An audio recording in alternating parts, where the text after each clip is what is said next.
देखिए, शुभ समाचार की शुभ शुरुआत मंगल ही मंगल के साथ। देखिए, आज मंगलवार यानी महावीर का वार है। वैसे तो हर मंगलवार को बजरंगबली की पूजा होती है, लेकिन ज्येष्ठ महीने में मंगल बहुत शुभ अद्भुत माना जाता है। और इस साल तो अगर हम देखें तो पुरुषोत्तम मास है, ऐसे में बड़ा मंगल और ज्यादा फलदायी माना जाता है। आज छठा बड़ा मंगल है। मान्यता है कि ज्येष्ठ महीने में राम जी की अपने दूत यानी हनुमान जी से मुलाकात हुई थी, इसलिए ज्येष्ठ महीने में पड़ने वाले मंगलवार के दिन हनुमान जी की उपासना से पुण्य लाभ होता है। और यही वजह है कि आज बड़े मंगल पर मंदिर में श्रद्धालुओं का तांता लगा हुआ है। लखनऊ से लेकर दिल्ली तक मंदिरों में भारी भीड़ देखने को मिल रही है। रामनगरी अयोध्या में बड़ी संख्या में भक्त जो हैं रामलला के दर्शन करने के लिए पहुंच रहे हैं, जबकि अयोध्या में हनुमानगढ़ी मंदिर में भी विशेष पूजा अर्चना की जा रही है। प्रयागराज में बड़ा मंगल के मौके पर लोगों ने संगम में पवित्र डुबकी लगाई। इसी तरह दिल्ली से लेकर लखनऊ के मंदिरों में सुंदरकांड और रामचरितमानस की चौपाइयां लगातार गूंज रही हैं। तमाम तस्वीरें आपके टेलीविजन स्क्रीन पर।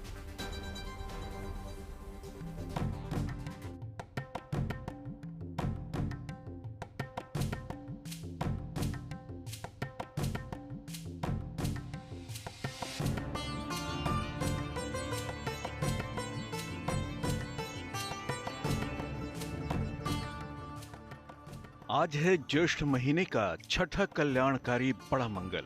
बड़ा मंगल के स्वामी हैं वीर हनुमान।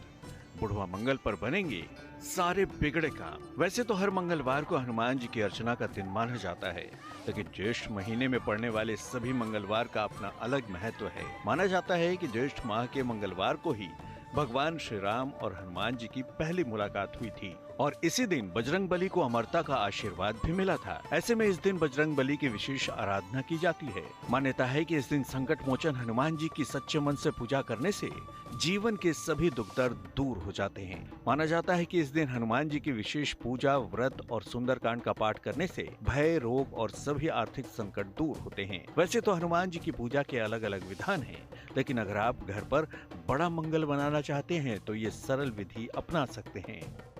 स्नान करके पूजा स्थान साफ करें, भगवान हनुमान जी की तस्वीर या प्रतिमा स्थापित करें, दीपक और धूप जलाएं, परंपरा अनुसार सिंदूर, फूल, प्रसाद या फल अर्पित करें, हनुमान चालीसा का पाठ करें, शक्ति, संरक्षण, साहस और सही कर्म की प्रार्थना करें, किसी व्यक्ति को भोजन, पानी और सहायता देकर सेवा करें। छठा बड़ा मंगल पुरुषोत्तम मास में पड़ा है। शास्त्रों के अनुसार पुरुषोत्तम यानी ज्येष्ठ मास में किया गया कोई भी शुभ कार्य सामान्य दिनों की तुलना में कई गुना अधिक फलदायी होता है। इसलिए बड़े मंगल को बहुत ही शुभ और दुर्लभ बताया जा रहा है। बड़े मंगल के दिन पीपल के वृक्ष के नीचे सरसों के तेल का दीपक जलाएं और राम नाम का जाप करें। इस उपाय से ग्रह दोषों का प्रभाव कम होता है और घर परिवार में सकारात्मक ऊर्जा फैलती है। पीपल को भगवान विष्णु का स्वरूप माना जाता है, इसलिए ये उपाय विशेष फलदायी होता है। वैसे तो पुरुषोत्तम मास भगवान विष्णु को समर्पित होता है, लेकिन इसमें हनुमान जी की पूजा का अपना अलग महत्व है। हनुमान जी राम भक्त हैं और जो श्रीहरि का अवतार हैं, इसलिए इस मास में उनकी आराधना से श्रीहरि और हनुमान जी की दोनों की कृपा एक साथ प्राप्त होती है। मान्यता है कि ज्येष्ठ मास के बड़े मंगल पर किए गए उपाय जल्दी फल देते हैं और जीवन की बाधाएं शीघ्र दूर होती हैं। अधिक मास का बड़ा मंगल भगवान हनुमान की उपासना के लिए तो विशेष रूप से शुभ माना जाता है। अधिक मास में पड़ने वाला ये बड़ा मंगल हनुमान जी की कृपा प्राप्त करने, बाधाओं को दूर करने और जीवन में तरक्की लाने का बेहतरीन अवसर माना जाता है। मान्यता है कि इस दिन की गई पूजा और उपाय जल्दी असर दिखाते हैं। Bureau report, good news today.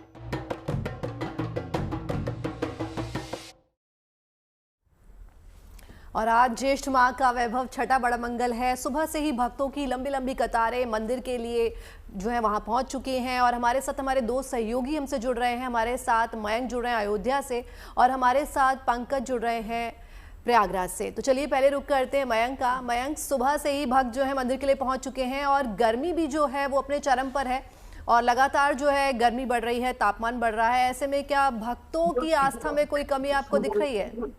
जी बिल्कुल नहीं, भक्तों की आस्था में कोई कमी आने दिख रही है, क्योंकि आज जो भीड़ है वो काफी ज्यादा नजर आ रही है। क्योंकि जैसे जैसे बड़ा बड़ा मंगल जो है जो खत्म हो रहा है, वैसे वैसे जो जैसे जैसे, क्योंकि 8 मंगल टोटल है और आज छठा मंगल है और उसको देखते हुए आप लोगों को श्रद्धालु है यहाँ पे, वो लगातार जो है हनुमानगढ़ी पे यहाँ पे जो भीड़ है वो उसका मजा ले रहे हैं, और गर्मी का भी खास मजा लेते हुए आप जो है दर्शन भी करते नजर आ। तो जो लाइन है, लाइन की आप इसलिए देखते हैं क्योंकि जो भीड़ है उसकी कंट्रोलिंग के लिए बीच में सारी व्यवस्थाएं की गई है।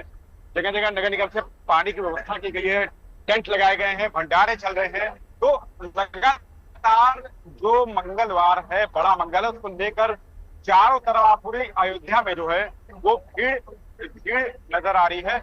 और काफी ज्यादा संख्या में आज लोग ज्यादा है यहाँ पे, और साथ में बजरंग बली के दर्शन कर रहे हैं, रामलला के दर्शन कर रहे हैं। तो पूरी आज अयोध्या जो है पूरी श्रद्धालुओं से भरी नजर आ रही है, और सारी व्यवस्थाएं जो है शासन प्रशासन की तरफ से यहाँ पे की गई है। सुरक्षा की चाहे हम बात करें बिल्कुल या पानी की बात करें, गर्मी भी मयंक, और विकराल है। तो तस्वीरों में साफ तौर पर दिख रहा है कि कितनी बड़ी संख्या में तमाम श्रद्धालु पहुंचे हुए हैं। पंकज भी हमारे साथ लगातार जुड़े हुए हैं, पंकज का रुख कर लेते हैं। पंकज, वहां किस प्रकार का नज़ारा देखने को मिल रहा है? कितनी बड़ी संख्या में तमाम श्रद्धालु जुटे हुए हैं और कह रहे हैं कि नए भोग भी चढ़ाए जा रहे हैं। कहते हैं कि सिंदूर, चमेली का तेल, साथ ही साथ लड्डू भी तमाम चढ़ाए जा रहे हैं। तो बिल्कुल संगम से लेकर हनुमान मंदिर में सुबह से ही भक्तों की भीड़ है वो लगी हुई है। और आज विशेष श्रृंगार किया गया है लीची का, लीची केले से बजरंगबली का यहाँ पर श्रृंगार किया गया है। और सभी भक्त यहाँ पर आकर के दर्शन कर रहे हैं, पूजा पाठ कर रहे हैं, चमेली का तेल लगा रहे हैं और लड्डू और तुलसी का भोग लगा है। लेकिन यहाँ पर भीड़ सुबह से लगी हुई है। आज देश भर छठवां मंगल है, छठवें मंगल पर श्रद्धालु देखने को मिली हुई है।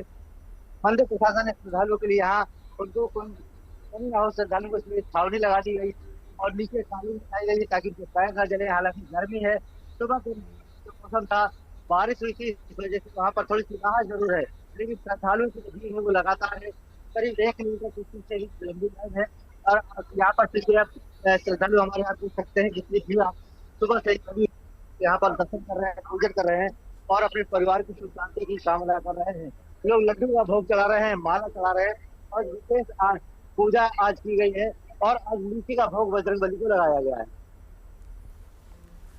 जी बिल्कुल पंकज, तस्वीरें हम देख ही पा रहे हैं कि किस तरह से लोग सुबह से ही मंदिरों का रुख कर रहे हैं और अलग अलग तरह के भोग हनुमान जी को चढ़ा रहे हैं। सबकी अपनी श्रद्धा है। और एक बार फिर से चलिए चलते हैं मयंक के पास। मयंक, गर्मी बहुत है और हम देख रहे हैं कि किस तरह से आप भी मतलब लगातार पसीना बह रहा है, और लेकिन वही आस्था जो है लोगों में वो बरकरार है। सुबह से ही मंदिर में पहुंचे हैं भक्त दर्शन के लिए। जगह जगह भंडारे की व्यवस्था भी होगी और मंदिर में भी खासतौर पे भंडारा जो है वो किया जाता है बड़े मंगल पर। जी बिल्कुल, यहाँ जगह जगह भंडारे की व्यवस्था की गई है। आप देख रहे हैं, अगर हम आपको दिखाएं तो यहाँ पे पंडाल लगे हैं, हनुमानगढ़ी की तरफ से भंडारे हो रहे हैं। और ये जो भक्ति पथ, राम पथ, दर्शन पथ, जितने पथ हैं अयोध्या के, वो सारे पथ आज जो है सिर्फ श्रद्धालुओं से भरे नजर आ रहे हैं। आप देख रहे हैं किस प्रकार से गर्मी काफी ज्यादा है और लोग लाइनों में खड़े काफी देर से। आप लोग कहाँ से आ रहे हैं? कैसा लग रहा है? यहाँ काफी देर से आप लोग खड़े हैं दर्शन करने के लिए, गर्मी भी ज्यादा है। क्या मांग रहे हैं आज बजरंगबली से? तो देखिए, लोगों की श्रद्धा में कहीं ना कहीं कमी नहीं नजर आ रही है। लोगों के चेहरे पे जो है हंसी खुशी भी नजर आ रही है, लेकिन गर्मी विकराल है और आस्था उस पे भारी है। और काफी छोटे छोटे बच्चे भी, आप देखिए छोटे छोटे बच्चे भी साथ में है और ये हंस में। कहाँ से आ रहे बेटा आप लोग? क्या लेके आ रहे हैं बजरंगबली के? आके हो, गर्मी ज्यादा है तो देखिए प्रसन्न करने की जो कोशिश है मयंक, वो लगातार जारी है और हर बार देखने को मिलता है। आप बने रहिए हमारे साथ, जुड़ेंगे आपके साथ फिर से। देखिए, अयोध्या का हनुमानगढ़ी वो धाम है जहां पर हनुमान जी स्वयं विराजमान है। बड़ा मंगल पर भक्तों की भीड़ यहाँ उमड़ी है। आज के दिन कई भक्तों की योजना होती है कि राम भक्त हनुमान के दर्शन के बाद रामलला के दर्शन किए जाएं। ऐसे में हनुमानगढ़ी में भक्तों की अच्छी खासी भीड़ देखने को मिल रही है। देखिए तस्वीरें, कितनी बड़ी संख्या में तमाम जो भक्त हैं हनुमानगढ़ी में दर्शन करने के लिए हनुमान जी के पहुँचते हैं और भोग प्रसाद चढ़ाने का प्रयास करते हैं।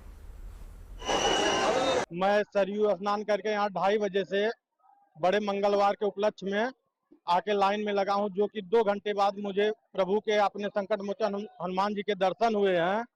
और जो भी दर्शन हुआ बहुत अच्छा हुआ है। हमने अपने प्रभु से कामना किया कि सबका, समाज का, पूरे विश्व का कल्याण हो। इतनी भीड़ है, हम लोगों ने पहली बार इतनी भीड़ देखी है।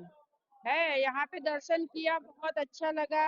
हम लोग ने स्नान की है, बहुत अच्छा लगा। यहाँ महिमा देख के हम लोग बिल्कुल अपने जन्मों जन्मों के हम लोग उद्धार हो गए हैं। 2 घंटे तक ही हम लोग लगे रहे, उसके बाद में हम लोग को दर्शन हुए, पर भीड़ बढ़ती ही गई और जो नारे थे उसकी वजह से हम लोग वहाँ पर खड़े रहे और फिर जब भगवान जी के दर्शन किए तो सारी थकावट दूर हो गई। और अब बस यही मन करता है कि हमेशा ऐसे ही आते रहे यहाँ पे, और बस यही है, एनर्जी आती रहती है, भगवान जी पर आस्था ऐसे बढ़ती रहती है हम लोगों की। अयोध्या में सुबह से ही रामलला के दर्शन के लिए भक्तों का तांता लगा हुआ है। लंबी लंबी कतारें दर्शन के लिए लगी हुई हैं। देश के अलग अलग हिस्सों से लोग दर्शन के लिए यहां पहुंच रहे हैं। देखिए किस तरह से रामलला के दर्शन के लिए दूर दूर से भक्त यहां पहुंचते हैं और आज बड़े मंगल का छठा बड़ा मंगल है और आप देखिए अयोध्या में भक्तों का किस तरह से तांता लगा हुआ है। भले ही गर्मी है लेकिन भक्तों की आस्था पर इसका कोई असर दिखता नजर नहीं आ रहा है। आस्था भरपूर है और भक्त सुबह से ही मंदिरों का रुख कर रहे हैं। और देखिए प्रयागराज के संगम तट पर लेटे हनुमान मंदिर में सुबह से श्रद्धालुओं की भारी भीड़ देखने को मिल रही है। दूर दूर से श्रद्धालु जो हैं मंदिर में पहुंचकर पूजा अर्चना कर रहे हैं। बड़े मंगल पर लीची और केले से बजरंगबली का श्रृंगार किया जा रहा है। भक्त यहां आकर बजरंगबली से अपने परिवार और देश की सुख शांति की कामना कर रहे हैं। 2 घंटे तक ही हम लोग लगे रहे, उसके बाद में हम लोग जिसे हम बड़ा मंगलवार कहते हैं, तो उसमें मैं यही कामना करूंगी कि हमारे देश में शांति रहे, हमारे परिवार में शांति रहे, सब स्वस्थ रहें और सबकी मनोकामना पूर्ण हो। यहाँ आज छठवां बड़ा मंगलवार है। इस बार 8 बड़ा मंगलवार पड़ा हुआ है। बड़े हनुमान जी महाराज के यहाँ लोग आकर के भोजन प्रसाद और शरबत का वितरण कर रहे हैं। ये जो मनमास का छठवां मंगलवार, तो देखिए ज्येष्ठ माह का छठा बड़ा मंगल है और भक्तों का जो सैलाब है सुबह से ही मंदिरों में लगा हुआ है और हमारे साथ हमारे 2 सहयोग भी लगातार बने हुए हैं। तो चलिए अब पंकज का रुख करते हैं और चलते हैं सीधा प्रयागराज। पंकज, जैसा कि मंदिरों में फूलों से तो मंदिर का श्रृंगार किया ही जाता है, लेकिन जो मौसमी फल होते हैं उनसे भी भगवान का जो है श्रृंगार किया जाता है। जैसे आम है, इस बार मौसमी फल में लीची है, तो हनुमान जी का श्रृंगार आज किस तरीके से किया गया है?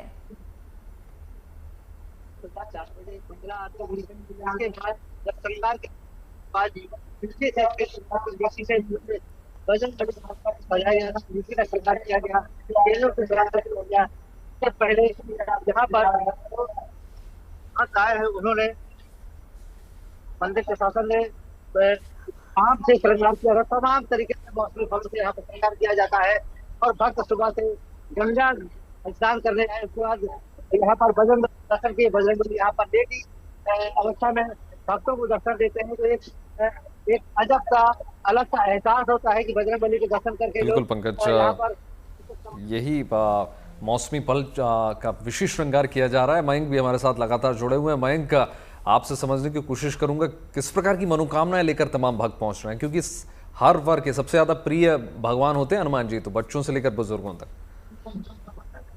जी बिल्कुल, मनोकामना तो इनके चेहरे पे नजर आ रही है, क्योंकि गर्मी के ऊपर जो है आस्था भारी लग रही है। और आप अभी इनसे हम बात भी करेंगे, क्या मनोकामना लेके आए बजरंगबली के पास? कहाँ से आ रहे हैं? प्रयागराज से। तो प्रयागराज से आप अयोध्या है, प्रयागराज में भी हनुमान जी हैं, लेटे हुए हनुमान जी, और यहाँ बजरंगबली मध्यनगर से आए हो। कैसे देख रही हैं गर्मी? आप आई है, देखिए काफी लोग हैं यहाँ पे, लेकिन चेहरे पे आप मुस्कान देख रहे हैं, लोगों की मुस्कान भी है चेहरे पे। आप कहाँ से आ रहे हैं? गोरखपुर। आप कितने यहाँ पे क्या लेके जा रहे हैं बजरंगबली के आज? लड्डू प्रिय है उनको। तो देखिए आप देख रहे हैं सर, कितनी गर्मी है, उस पे ही लोगों की चेहरे पे मुस्कान है। और बजरंगबली के लिए बेसन के लड्डू लेके आए हैं, चढ़ा रहे हैं, और उनसे कुछ मांग भी है बजरंगबली से, लेकिन उनका आशीर्वाद यहाँ पे लोग लेके जा रहे हैं, क्योंकि अयोध्या के राजा है बजरंगबली। और जो भीड़ है, आप देख रहे हैं, भीड़ की कमी नहीं है। और आप पूरी सीढ़ियां जो उसकी देखेंगे बजरंगबली के द्वार की, जो है पूरा द्वार भरा हुआ है, क्योंकि राम द्वारे तुम रखवाले। तो ये राम जी के रखवाले हैं और राम जी के द्वार पे बैठते हैं। और पूरी आज रो है जो जो तीनों रो है आप पूरी भरी हुई देख रहे हैं, जो कि बिल्कुल आपका मयंक, काफी ज्यादा तस्वीरें है, हम देख ही पा रहे हैं किस तरह से भक्तों का हुजूम जो है वो मंदिर में पहुंचा हुआ है और तमाम मनोकामनाएं जो है वो लेकर भक्त यहाँ पहुंचे हैं। धन्यवाद मयंक आपका बहुत बहुत तमाम तस्वीरों के लिए। धन्यवाद पंकज आपका भी। बात जोजिला टनल की कर लेते हैं। भारत के लिए राष्ट्रीय सुरक्षा और स्ट्रैटेजिक इंफ्रास्ट्रक्चर के लिहाज से आज का दिन एक नया इतिहास रचने जा रहा है। आज दुनिया की सबसे लंबी सुरंग जोजिला टनल को अपना आखिरी ब्रेक थ्रू हासिल होगा। इससे कश्मीर से लद्दाख के बीच कनेक्टिविटी बेहतर होगी। 3 घंटे का यह सफर 20 मिनट में तय होगा। यानी भारत की रणनीतिक जोजिला सुरंग परियोजना अब अपने मुकाम पर पहुंच गई है। आज टनल के अंतिम हिस्से में बनी आखिरी चट्टानी दीवार भी टूट जाएगी। आज उसमें अंतिम और सबसे बड़ा ब्रेक थ्रू ब्लास्ट होने जा रहा है।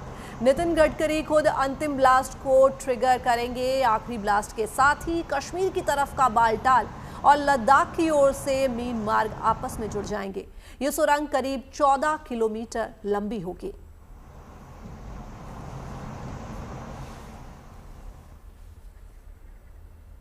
चलिए कुछ और खबरों की बात करते हैं। छत्तीसगढ़ में इको टूरिज्म को बढ़ावा देने और सड़क सुरक्षा के प्रति लोगों को जागरूक करने के मकसद से 18 महिला बाइकर्स का एक दल जो है बारनपावरा अभ्यारण्य पहुंचा और इस दौरान महिला बाइकर्स ने रोमांच और सामाजिक संदेश का अनूठा संगम पेश करते हुए पर्यावरण संरक्षण और सुरक्षित यातायात नियमों के पालन का संदेश दिया।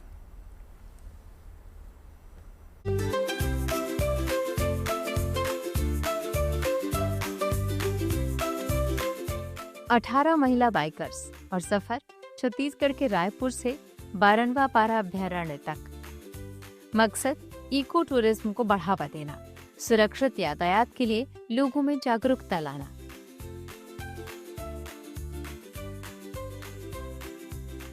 बारनपावरा अभ्यारण्य की हरियाली और प्राकृतिक सुंदरता के बीच जब इन 18 महिला बाइकर्स का काफिला पहुंचा तो पर्यटकों और स्थानीय लोगों का उत्साह देखने लायक था। इको टूरिज्म को बढ़ावा देने के मकसद से निकाली गई इस छोटी सी बाइक रैली में शामिल होने राज्य के अलग अलग शहरों से लड़कियां पहुंची थीं। सबने अभ्यारण्य की जैव विविधता और प्राकृतिक धरोहर को करीब से देखा। हमारा उद्देश्य ये है कि हम छत्तीसगढ़ के टूरिज्म को अच्छे से प्रमोट कर पाएं, बाइकिंग के लिए गर्ल्स में कॉन्फिडेंस बिल्ड कर पाएं। महिला सशक्तिकरण भी एक हमारा मेन मोटो है और आगे चल के हम छत्तीसगढ़ को पूरे नेशनल लेवल में रिप्रेजेंट कर पाए। बाइकिंग में, टूरिस्ट में, हर चीज में यही हमारा मोटो हम लेके चल रहे हैं। यात्रा के दौरान महिला बाइकर्स लोगों को हेलमेट पहनने, यातायात नियमों का पालन करने और सुरक्षित वाहन चलाने के लिए भी जागरूक कर रही हैं। उनकी इस पहल को स्थानीय लोगों और वन विभाग के अधिकारियों ने भी सराहा। उनके मुताबिक इससे समाज में सकारात्मक संदेश पहुंचता है।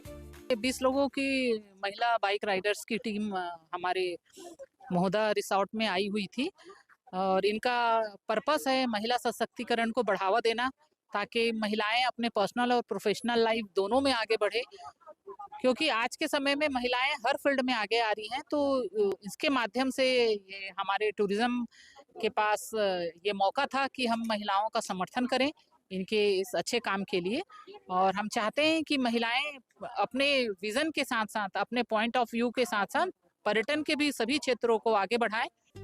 रोमांच, पर्यावरण संरक्षण और सड़क सुरक्षा के संदेश के साथ बारनपावरा अभ्यारण्य पहुंची इन महिला बाइकर्स ने ये साबित कर दिया कि जागरूकता का संदेश भी साहस और उत्साह के साथ प्रभावी ढंग से लोगों तक पहुंचाया जा सकता है। बलौदाबाजार, छत्तीसगढ़ से दीपेंद्र शुक्ला के साथ bureau report, good news today.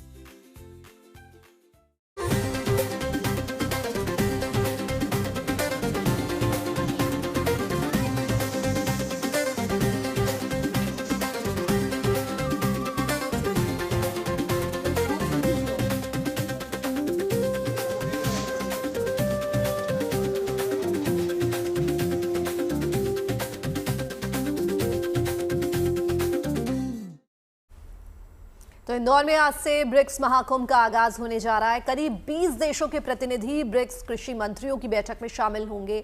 Indore पहुंच चुके हैं।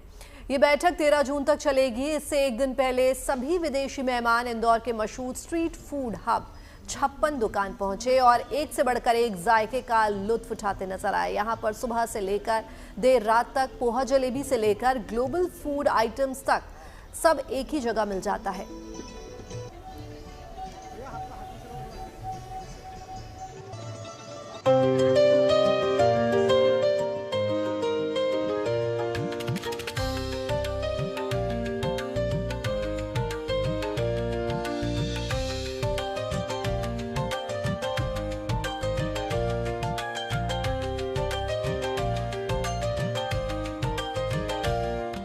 तो इंदौर के मशहूर स्ट्रीट फूड हब 56 दुकान पर ये नजारा आम होता है। स्वाद से भरी ये गली हर दिन स्वाद के शौकीनों से गुलजार होती है, लेकिन सोमवार को यहाँ का नजारा कुछ खास था। यहाँ विजिट करने वाले मेहमान खास थे, लिहाजा पूरे फूड जोन और सेल्फी पॉइंट को आकर्षक फूलों से सजाया संवारा गया था। इस साल इंदौर ब्रिक्स महाकुंभ की मेजबानी कर रहा है। 20 देशों के प्रतिनिधि 16वें ब्रिक्स कृषि मंत्रियों के सम्मेलन में शामिल होने इंदौर पहुंच चुके हैं। आज से 13 जून तक ये सम्मेलन चलेगा, लेकिन उससे पहले सोमवार को विदेशी प्रतिनिधियों के दल ने इंदौर के मशहूर स्ट्रीट फूड हब 56 दुकान का दौरा किया। विदेशी मेहमानों का स्वागत बेहद खास और पारंपरिक भारतीय अंदाज में किया गया। मेहमानों के मनोरंजन के लिए कलाकारों ने लाइव वायलिन और बांसुरी वादन की प्रस्तुति दी।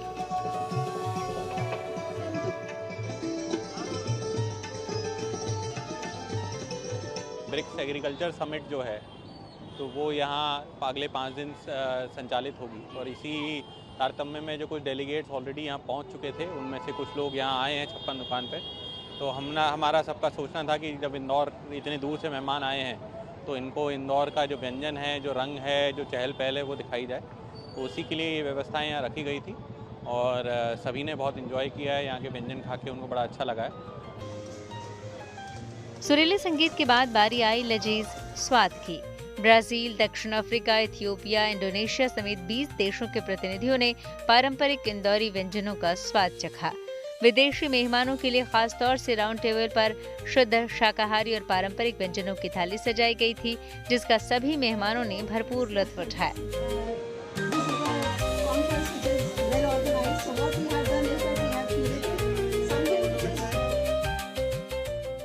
खोपरा पेटीज को मेहमानों ने खूब चाव से खाया। नारियल, उबले आलू और खास मसालों से बने इस पारंपरिक इंदौरी स्नैक का अनूठा मीठा तीखा स्वाद सबसे ज्यादा पसंद आया। कद्दूकस किए हुए मक्के और दूध से बने स्थानीय व्यंजन भुट्टे का कीस का स्वाद मेहमानों के लिए बिल्कुल नया और लाजवाब था। हल्की और चटपटी साबूदाना खिचड़ी का भी विदेशी प्रतिनिधियों ने लुत्फ उठाया। इंदौर के सिग्नेचर नाश्ते पोहा और खस्ता मटर कचौड़ी के तीखे चटपटे स्वाद को भी मेहमानों ने चखा। मालवी मसालों और दही के कॉम्बिनेशन वाले दही बड़े का स्वाद भी खूब सराहा गया। तीखे और चटपटे स्वादों के बाद मेहमानों का मुंह मीठा कराने के लिए पारंपरिक रबड़ी और मिठाइयां परोसी गईं। भोजन के अंत में भारतीय परंपरा के मुताबिक सभी मेहमानों को स्पेशल पान खिलाकर आतिथ्य सत्कार पूरा किया गया।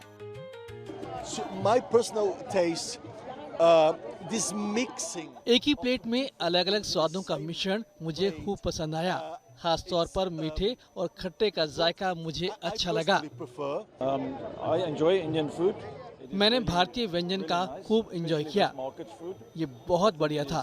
ये काफी हल्का था लेकिन उतना ही जायकेदार। ज्यादातर विदेशी लोगों को भारतीय व्यंजन के बारे में नहीं पता, लेकिन सब कुछ बेहद शानदार था। ब्रिक्स सम्मेलन के बाद सभी विदेशी प्रतिनिधि अपने अपने देश को लौट जाएंगे, लेकिन इसमें कोई शक नहीं कि भारतीय जायके और यहाँ की मेहमान नवाजी उन्हें ताउम्र याद रहेगी। Bureau report, good news today. देखिए, प्रधानमंत्री नरेंद्र मोदी ने देशवासियों से फॉरेन ट्रिप की बजाय स्वदेश घूमने की अपील की हुई है। तो गुड न्यूज़ टुडे भी आप लोगों से अपने आसपास की खूबसूरत ऐतिहासिक और दूसरी सैर सपाटा करने वाली जगहों की तस्वीरों को शेयर करने की अपील कर रहा है। हम आपके भेजे गए उन वीडियोज़ को गुड न्यूज़ टुडे पर लगातार दिखा भी रहे हैं। तो इसी सिलसिले को आगे बढ़ाते हुए आज आपको मध्य प्रदेश के सतना में लेकर चलते हैं, जहाँ पर चित्रकूट के गुप्त गोदावरी पौराणिक स्थल के नेचुरल ब्यूटी, 2 रहस्यमयी गुफाएं दिखाते हैं आपको। चलिए।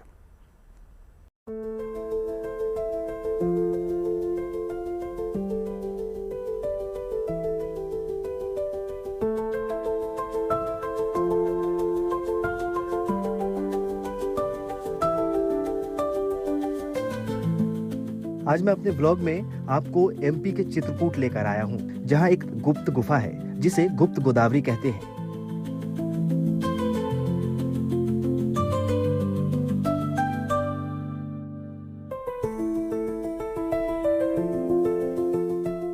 इस जगह तक आपको अगर आसानी से पहुंचना है तो यूपी में आने वाले चित्रकूट में मंदाकिनी नदी के किनारे बसा रामघाट से आप यहां बेहद आसानी से पहुंच सकते हैं।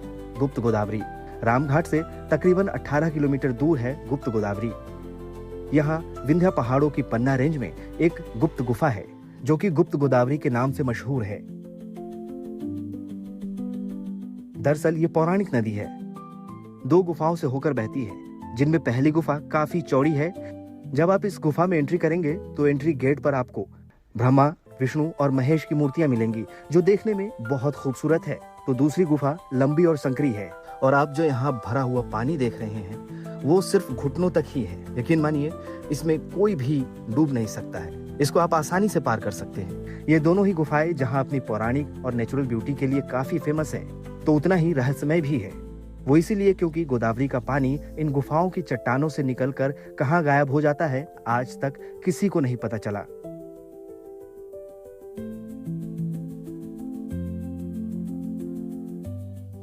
इसीलिए इस जगह को गुप्त गोदावरी कहते हैं। एक और अहम बात यह है कि पहली बड़ी गुफा के अंदर एक प्राकृतिक स्थान बना हुआ है जिसे राम दरबार कहते हैं। यहाँ पत्थर के आसन बने हुए हैं। शायद हो सकता है कि पौराणिक समय में लोग इस पर बैठते रहे हों, बैठकर पूजा करते रहे हों या तपस्या करते रहे हों। इस गुफा की एक और कहानी है। कहा जाता है कि रामायण के समय में श्री राम जब वनवास गए थे तब उन्होंने इसी गुफा में कुछ समय बिताया था। मेरे इस छोटे से ब्लॉग में अभी के लिए इतना ही, क्योंकि मेरे पास ज्यादा वक्त नहीं है। अगर आप यहाँ आने का प्लान कर रहे हो तो जुलाई से मार्च का महीना सबसे बेहतर होता है गुप्त गोदावरी के दर्शन के लिए। यकीन मानिए यहाँ आपको सुबह से लेकर शाम तक इस आध्यात्मिक पर्यटन का एक अलौकिक आनंद ही मिलेगा।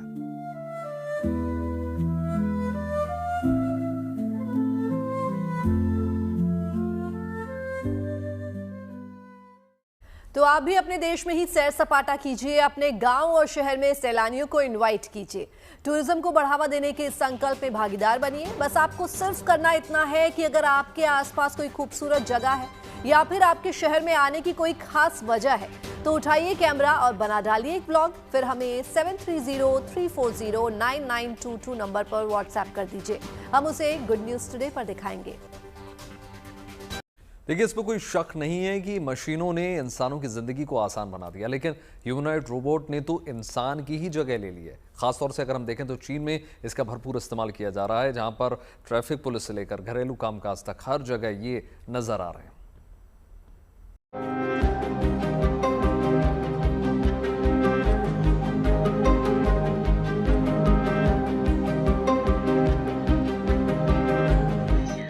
ट्रैफिक मैनेजमेंट से लेकर रोजमर्रा के कामों तक हर काम में आपका साथ देगा रोबोट। चाहे गेस्ट अटेंड करना हो, कॉफी बनाना हो, घरेलू कामकाज हो, डांस हो या फिर ट्रैफिक मैनेजमेंट, ये हर काम में माहिर हैं और आपका साथ निभाने के लिए बिल्कुल तैयार। तभी तो चीन ने अपने देश में इन्हें हर मोर्चे पर उतार दिया है। ये है ह्यूमनॉइड रोबोट HJ985 रोबोट हांगसू, जिसे झेजियांग प्रांत में एक एग्जामिनेशन सेंटर के बाहर सड़क पर तैनात किया गया है ताकि वो ट्रैफिक मैनेज कर सके। और देखिए वो इस काम को कितनी खूबसूरती से निभा भी रहा है। इसे मालूम है कब रुकने का इशारा करना है, कब चलने का। ये न सिर्फ इशारों में अपनी बात कहता है बल्कि अपनी आवाज से भी लोगों को चौंकाता है। HJ985 रोबोट हांगसू को पता है कि वो एक एग्जामिनेशन सेंटर के बाहर तैनात है। ऐसे में वो जहां एक और लोगों से बेवजह हॉर्न ना बजाने और परीक्षार्थियों को रास्ता देने की अपील कर रहा है, वहीं स्टूडेंट्स को परीक्षा के लिए शुभकामना देता भी नजर आया।